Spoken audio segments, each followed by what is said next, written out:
So was my summer speed training a success, a failure, or somewhere in between?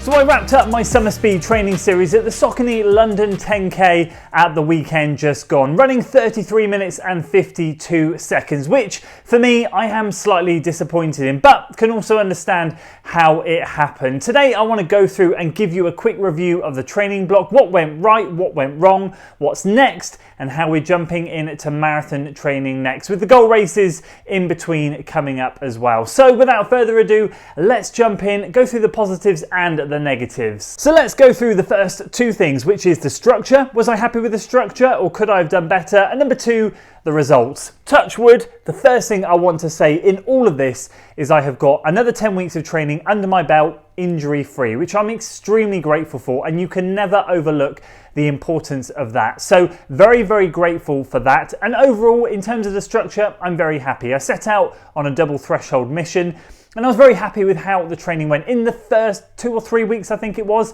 I abandoned a double threshold workout just because I was coming up to a race. In fact, it was in between my back-to-back races of the Cardiff Bay 10K on week 2 and the Dimmock 5-mile race on week 3.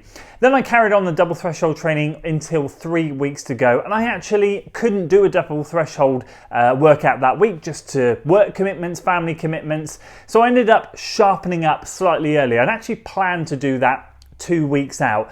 So I ended up doing it 3 weeks out, and that ended up being a bit of a blessing in disguise, really, because I was able to get 2 or 3 weeks of good, short, sharp workouts in. Plus, along the way, combined with my double threshold work, I was only doing double threshold on one of the days, and the other day I was doing faster than race pace work. So really top end stuff, which, if I'm brutally honest with you, I have very rarely done. And even in previous speedier training blocks, I've never put such an emphasis on working on my top end speed. So I feel like it's been really beneficial in that aspect. And if I'm honest, I wouldn't change a thing. Are there alternatives to get to the same method?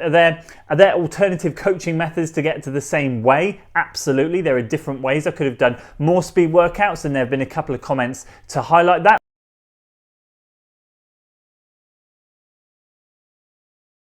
which is absolutely fine. Of course, I always say there's more than one way to skin a cat. There's multiple training methods out there, and you've got to find the one that works for you. I love double threshold training, but I am also open to the fact that there could be better ways of doing it.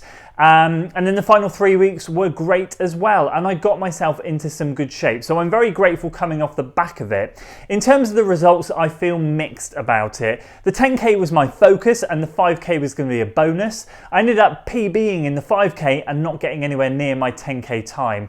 Now, if I look at it specifically and map back over the training that I've done, the race specific work I've been doing has actually been 5K specific work, not 10K. And that was just been so that I could kind of get that top end stuff done. And then as I move into marathon training, still focus on that 10K work for the first 3 or 4 weeks to just start to extend that out, which we'll come to later, because I'm thinking now that I might drop a 10K in at the end of August, beginning of September. But that's a side note.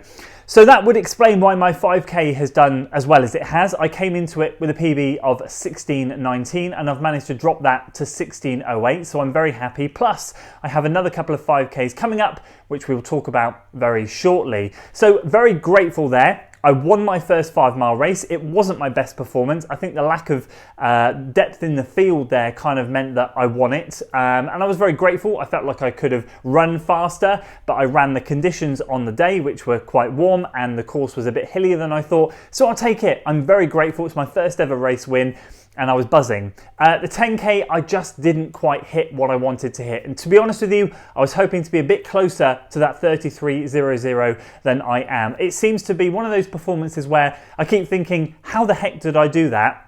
And why can't I get anywhere near it? But as with all things with running, patience is key, and if I keep stacking these training blocks up and keep doing the right work, which is subjective to you and myself, then we will see what happens. But I'm hoping that in the winter time, I'm going to feel a lot better and really be able to attack it with some venom. And so my final thoughts on this training block are that I'm feeling really positive about the way it has ended, despite the 10K results.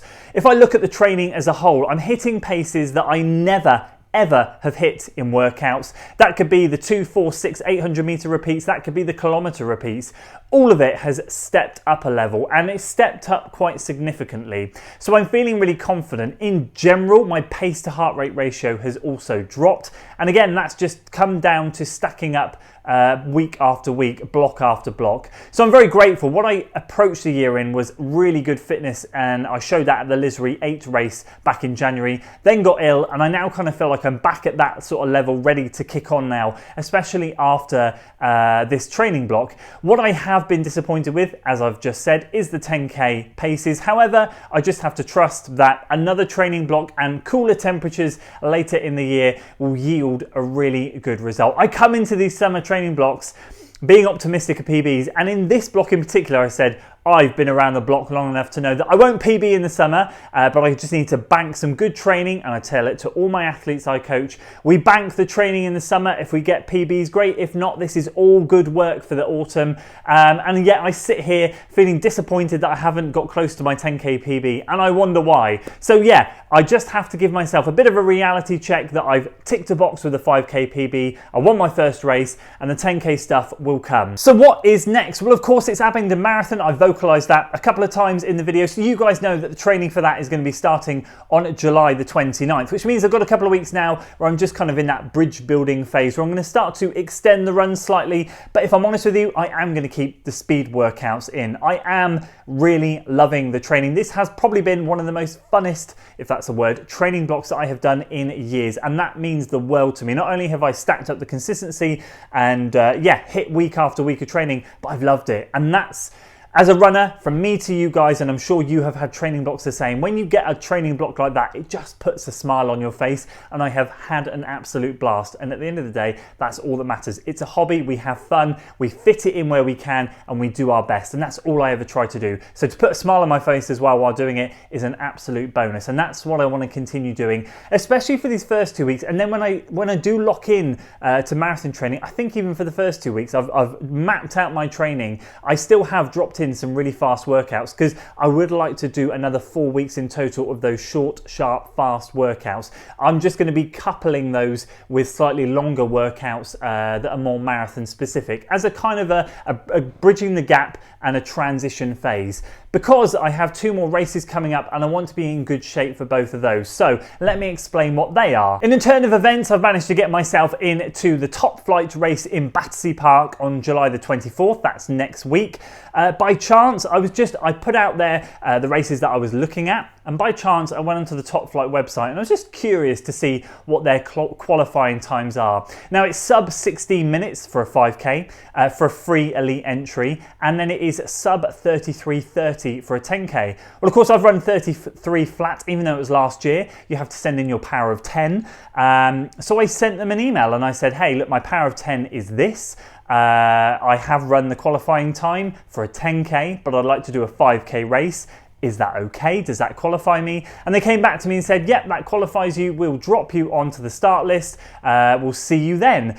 I was gobsmacked, so I've managed to get myself into the top flight entry. So ridiculously, on paper, I will probably be the slowest person running around Battersea Park at 6:30 on Wednesday, the 24th of July. And I do hope to see some of you there. Now, the top flight race takes place half an hour earlier than the main 7 o'clock run-through race that they're taking on. So that'll be great. So I'll be in a field, a much smaller field, in and around Battersea Park. It'll probably be a hot summer's evening, but I can't wait to give it a go, and I'm really excited. So don't ask me how, but I've managed to qualify myself for that.